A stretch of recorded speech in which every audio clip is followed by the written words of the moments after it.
¿Qué tiene que ver la paz con la economía? En este episodio de Diálogos de Ciudad hablamos de autonomía económica, desarrollo territorial y el papel clave de las mujeres en la construcción de paz. Desde el cacao rural hasta el arte comunitario en Cali, exploramos cómo las mujeres están transformando sus territorios y las reglas del desarrollo. Buenas tardes a todos y todas, bienvenidos, bienvenidas a una edición más de este podcast Diálogos de Ciudad, hoy con dos invitadas súper especiales que nos van a hablar de paz, de desarrollo territorial integral, de autonomías económicas en un contexto preelectoral en donde el tema del desarrollo económico se está moviendo, ¿cierto? Y entonces hay muchas cifras para incluir la perspectiva económica dentro de la medición de alguna manera los estándares de desarrollo económico. Por ahí dice McKinsey que si integráramos a las mujeres como se debe al mercado laboral formal, el PIB global crecería 25%. Y la FAO dice que si incluyéramos a las mujeres rurales a las cadenas de valor, el PIB de este país crecería 1%. Las mujeres hemos estado al margen de la generación de riqueza, el trabajo de cuidado, las economías de cuidado, excluidas de las cuentas nacionales, y las experiencias de estas dos mujeres ya van a identificar por qué de alguna manera le dan un vuelco o son una revolución para ese pensamiento de la economía neoclásica que nos ha hecho tanto daño. Estamos aquí entonces para hablar de eso. Estoy con Claudia Gómez, que es la trabajadora social especialista en género del proyecto Cacao para la Paz, de una fundación súper aliada al observatorio que es Ayuda en Acción. Bienvenida, Clau.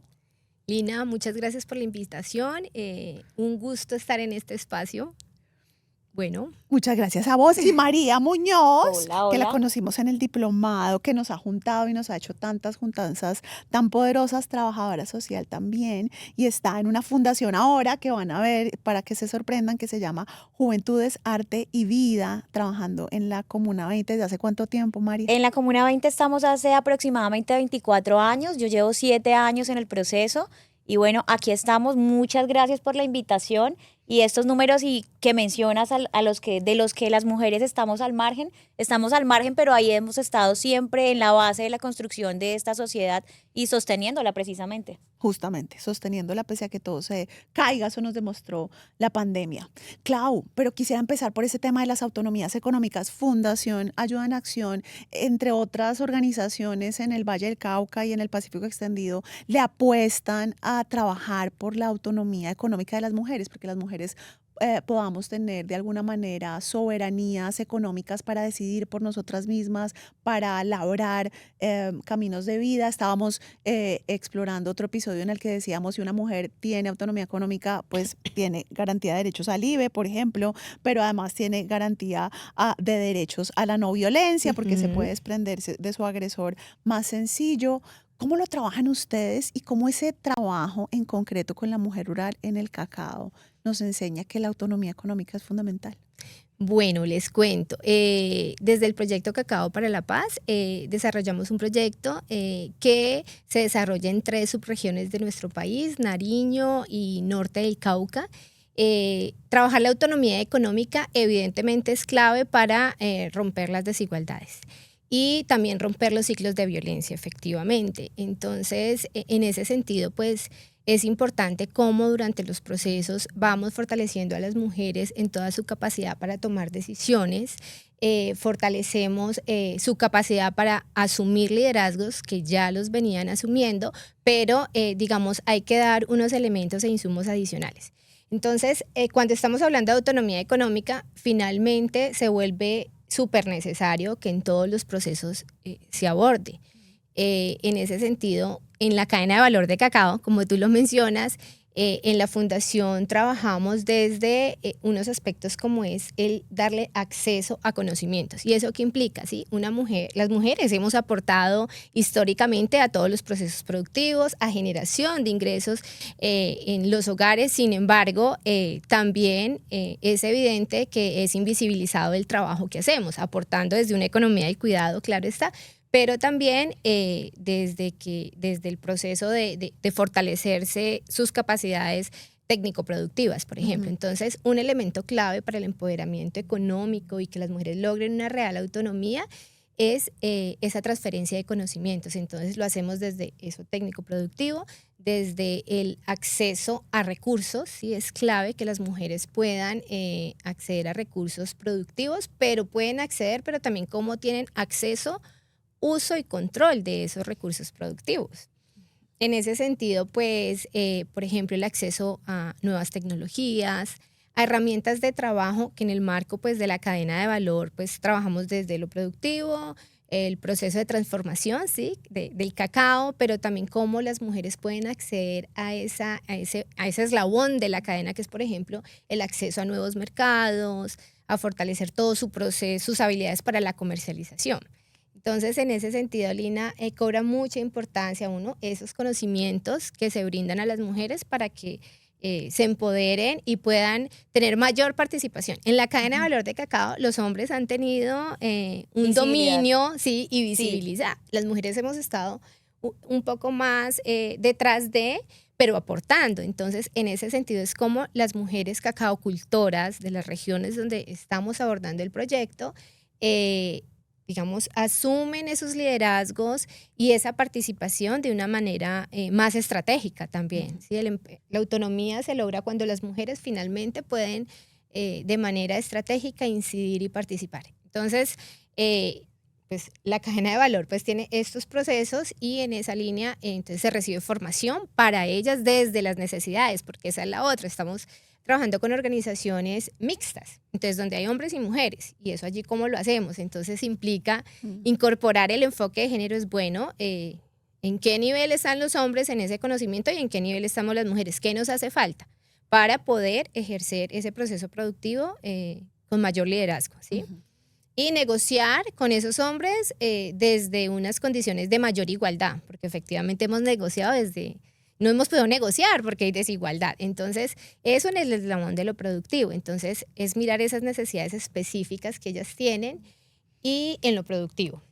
De ahí pasamos a un proceso de transformación del cacao, que es el segundo eslabón de la cadena, y en esa línea las mujeres han ganado mucho liderazgo. ¿Sí? Entonces allí es el manejo de tecnologías, de maquinarias. Entonces uno dice, bueno, los proyectos podemos entregar los equipos y las herramientas, pero esas herramientas finalmente van adecuadas para las mujeres. Entonces es como lo que entregamos del proyecto disminuyen afectaciones o facilita el trabajo de las mujeres, se ahorra tiempo y también trabajando desde su autocuidado, ¿no? De que la herramienta facilite, que si la herramienta es muy pesada, por ejemplo, entonces es cómo disminuir finalmente las afectaciones para que ellas puedan participar, por ejemplo, en ese eslabón.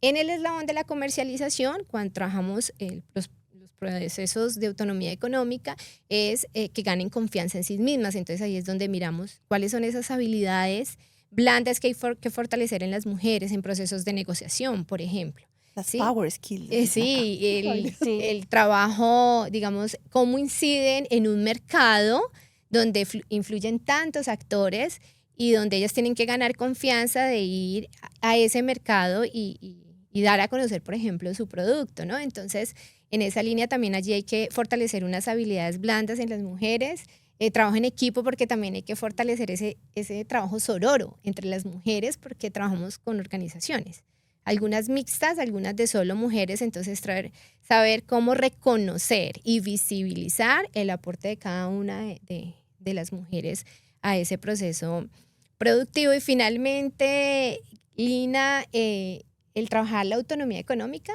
permite romper con los ciclos de violencia. Entonces, una mujer que recibe ingresos, pues toma decisiones, es una mujer que puede, digamos, en algún momento tomar una decisión si es necesario para romper con ese ciclo de violencia. También que aprenda a reconocer su trabajo del cuidado, ¿no? Que es lo que tú hablabas, cómo se aporta al PIB, pero eso no se reconoce. Entonces, es que ellas aprendan pues finalmente a visibilizar, a reconocer y a negociar, porque ahí entra mucho el proceso de negociación con ese otro compañero. En ocasiones, pues las mujeres productoras con sus parejas de cómo ellos entran a participar en esa economía del cuidado, en esos roles del cuidado, llamémoslo así, donde ellas puedan también incidir en los procesos productivos, porque si no se vuelve la triple jornada, ¿no?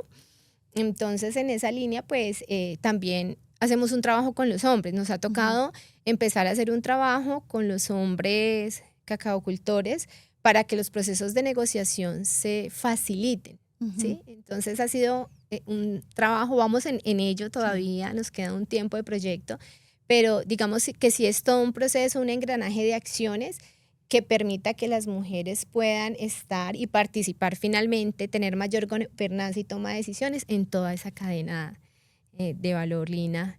Y es un programa súper piloso porque si ustedes ven un poco la apuesta por la autonomía económica que se supone individual, ¿cierto? Afectamos el ecosistema de la mujer, la familia, las capacidades de negociación o de micronegociación en el hogar, pese a que pareciera un impacto de alguna manera que se resguarda en lo individual, tiene efectos macroeconómicos en la estructura. Y es que el mundo, el PIB, crece si empezamos a incluir a las mujeres en las lógicas del mercado y el desarrollo económico.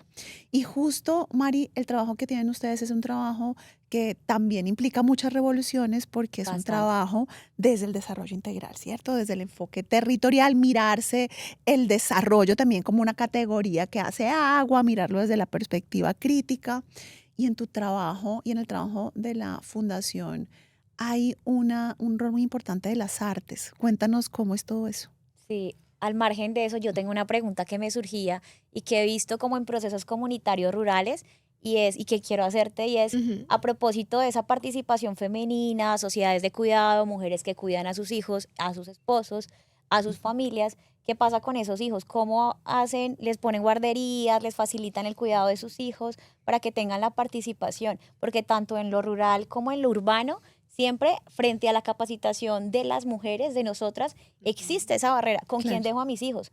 O si no los dejo, ¿los puedo entrar o no los puedo entrar? Generalmente no se permite porque la ARL no cubre, porque los niños tienen otras dinámicas que no favorecen las dinámicas de capacitación y a veces eso es una barrera que no se contempla dentro de la formulación de proyectos. Bueno, sí, les cuento. Digamos que tenemos en cuenta porque no podemos cerrar la participación de las mujeres, digamos, al proceso de formación porque lleguen con los niños o las niñas, ¿no? Imposible. Entonces, digamos que sí definimos si va una persona a ponerles pues a dibujar, que acompañe el proceso.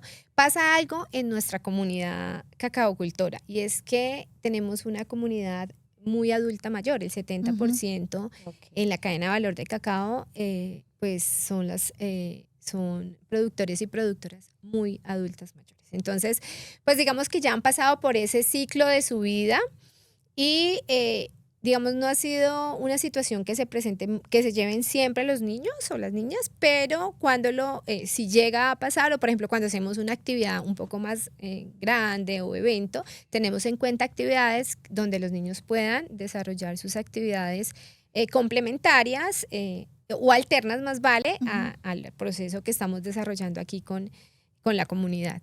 Voy a hacer un spoiler ahí, y es que julio 2026 es la Conferencia Internacional de Economía Feminista aquí en ICESI, no se la pueden perder. Y la idea es que las profesoras traigan a sus hijos y a sus Excelente. hijas, a sus hijes, Así es. para de alguna manera integrar lo que nosotros estamos reflexionando todo el tiempo a las agendas de trabajo. Lina, y otra cosa importante con relación a lo que la compañera pregunta es que estamos en un proceso, bueno, y el proyecto lo contempla, lograr una integración generacional, le llamamos nosotros, ¿sí? Ok. O un empalme generacional. Entonces, porque también nuestras productores y productoras, pues, como son adultos mayores, necesitamos que los jóvenes se involucren al Como un relevo. proceso. Sí, le llamamos integración porque es cómo continúa, o sea, está el conocimiento y la experiencia y no es que tú te quitas y entra el joven, no, sino que logramos ese empalme y esa integración y juntar, digamos, esos dos conocimientos. Entonces también estamos en un análisis de cómo involucramos a los y las jóvenes a este proceso para que nuestra ruralidad, nuestro campo colombiano no se quede Claro. sin sin con quién producir finalmente. Ese es un reto que tenemos también, estamos en ese proceso y el proyecto también lo contempla. Entonces es ver cuáles son esos intereses de la juventud que pueden enganchar claramente Claro, con toda la cadena de valor de cacao. súper claro. Eso daría para otro debate largo. Eso daría para otro debate. Por ahora, desarrollo, Volvamos acá. territorio, arte.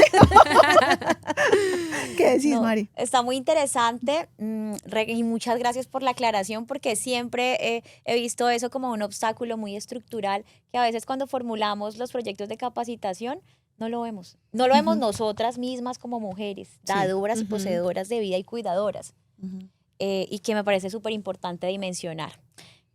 Volviendo acá al proceso, nosotros trabajamos desde la construcción de paz comunitaria, construyéndola de abajo hacia arriba. A veces uno que piensa en la paz y uno ve la paz como por allá distante, la paz de la paloma, la paz que han construido los gobiernos, pero la paz está aquí, ¿no? No en la paz interior porque eso ya es muy reduccionista, pero sí está en nuestras vivencias comunitarias. Entonces, entendiendo que la paz no es solo una, porque no somos solo una forma de ser individuos o personas, sino que la paz es un concepto amplio, es un concepto que es dinámico, que se moviliza, que evoluciona, que no es estático, pero que tampoco es único, y que la ausencia de violencia y conflicto no significa justicia. Entonces, si ponemos esto sobre la mesa, pues, ¿qué sabemos? Que hay paces, muchas formas de expresión de la paz. Nosotros nos apropiamos y trabajamos y adaptamos la paz imperfecta de Muñoz. Esta paz imperfecta que nos dice que aquí sí está el conflicto, aquí hay cosas que no nos gustan, hay cosas que no, en las que no estamos de acuerdo, somos diferentes y pensamos súper diferente. Pero entonces, ¿cómo vamos a identificar que esto existe? ¿Cómo lo vamos a transitar juntos? ¿Y cómo lo vamos a redimensionar?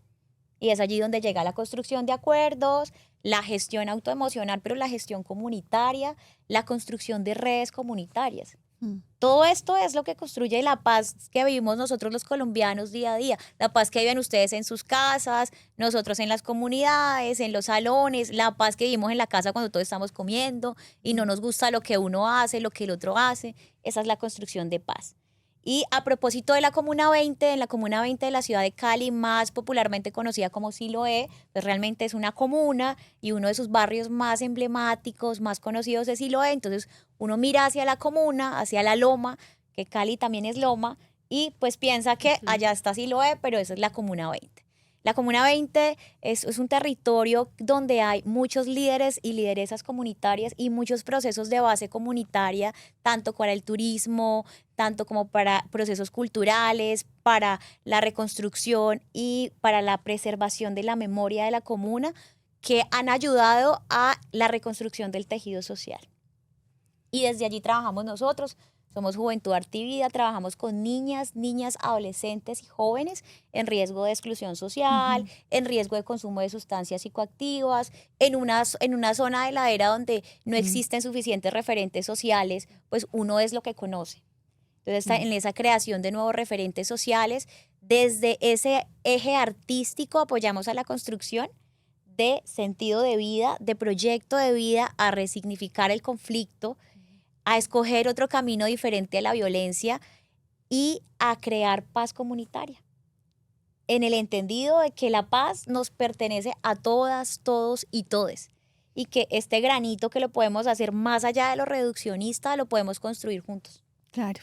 No me quiero ir sin hacerles una pregunta fundamental y tenemos un tiempo cortico para esto, pero es un poco reflexionar sobre las políticas públicas y el rol del gobierno, ¿cierto? Porque cuando se habla de desarrollo económico, siempre lo que pensamos o lo que piensa la intuición es los mercados y la mano invisible de Adam Smith y el Estado no tiene nada que ver ahí porque lo económico va por sí solo. Y resulta que, pues, lo económico es una cantidad de políticas públicas que decirle desde sus experiencias a los gobiernos locales para que generen de alguna manera planes, programas, proyectos, indicadores que incorporen esto que ustedes han venido diciendo. Clau, ¿vos qué decís?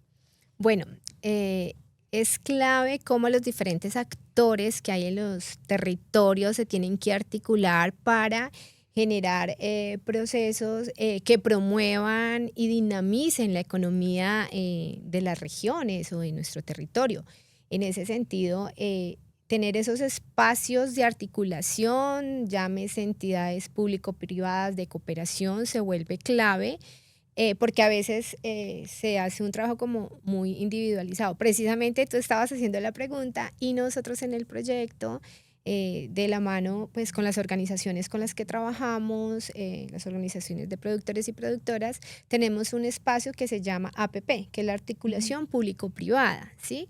Entonces es un espacio donde podemos dialogar sobre una matriz que se ha elaborado en conjunto, digamos, tiene que ser una participación colectiva, de construcción conjunta, que permite identificar como esas necesidades que desde la cadena de valor, les estoy hablando un poco más desde allí, hay en estos territorios, y un reto es formar un corredor cacaotero, le llamamos nosotros, ¿sí? Y eso, ¿qué ha implicado? Entonces, en las regiones, hacer estas APP en los territorios donde estamos, pero asimismo cómo pueden desde las diferentes regiones, y ahí está la entidad pública privada de esas regiones, poder articularnos y poder suplir las necesidades, en este caso de este producto tan específico como es el cacao y todo su proceso de transformación también, se puede alinear para poder suplir lo que puede estar solicitando ese mercado, pero que solo lo logramos en la medida que se logre esa articulación entre entidades. Y lo otro es cómo finalmente se logran generar alianzas para que el mercado pueda llegar, digamos, a otro nivel, ¿sí? Digamos, no solo quedarnos en nuestra región, sino, digamos, una exportación, ¿sí? Entonces, aquí necesitamos la mirada desde lo local, región, departamental, nacional, y como un producto como el cacao de nuestro país, que tenemos muchas regiones que somos productoras de cacao, pueden llegar a ser, pues, estar en un nivel de exportación. Ya lo estamos, si han visto un poco en las noticias, ya estamos a ese nivel, pero creo que lo logramos en la medida que esas políticas que se crean en torno al desarrollo económico del país logran articularse también con las políticas de los territorios, de las regiones. Súper, Mari. En línea con lo que tú mencionas, yo creo que a veces cuando construimos proyectos, políticas públicas, muchas veces uno, pues desde los números, ¿no? Porque los números nos ayudan a tomar decisiones, y también desde el escritorio, ¿no? Lo construye una persona que está allá en su escritorio, que no ha caminado la comunidad, que no la ha vivido, que no ha pasado por las necesidades de ciertas comunidades. Y a veces creo que una de las cosas pequeñas que podríamos mejorar y que mejoraría esa incidencia sería construir desde las realidades de las personas. Y es eso de las metodologías participativas. Escuchar a las personas, estas mesas donde se dialoga, se toman decisiones, se escucha a las comunidades, se entiende que las comunidades tienen unas necesidades muy específicas, que hay una multidimensionalidad de necesidades en Colombia, pero creo que caminar el camino podría facilitar mucho mejor. Suena un poco redundante, pero es necesario darse cuenta de la realidad situacional para poder implementar, diseñar, desarrollar políticas públicas que estén ajustadas a la realidad del país. Eso es una cosa que me parece súper importante, y que tenga este enfoque interseccional, que es tan importante, claro, que a veces que se hace un poquito de digerir a veces para la generación de las políticas públicas.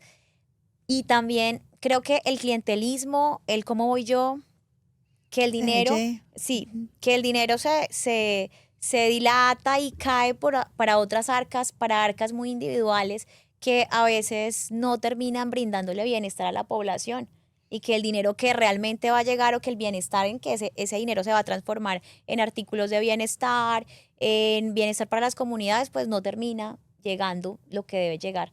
Creo que eso es como más estructural también a nivel nacional, no solo departamental, sino a nivel nacional. Y bueno, aquí creo que todos tenemos algo que opinar y decir frente a eso, y que hay mucho que se puede hacer también, pero Ya que es una saben. estructura. Exacto, ya saben, próximo julio, Economía Feminista aquí en ICESI, y yo estoy feliz porque, bueno, los liderazgos de élite, las mujeres de élite lo han hecho muy bien con diferentes liderazgos, pero esta temporada trae de alguna manera liderazgos distintos desde abajo, divergentes, y eso está muy bien, ¿cierto? Cambiar el spot un poco del reconocimiento y distribuir ese capital simbólico. Así que muchísimas gracias a ustedes Gracias por a estar ustedes. acá, ha sido súper bonito. Hemos aprendido un montón, que esta sea la primera de muchas. Muchas gracias. Lina, gracias. Gracias.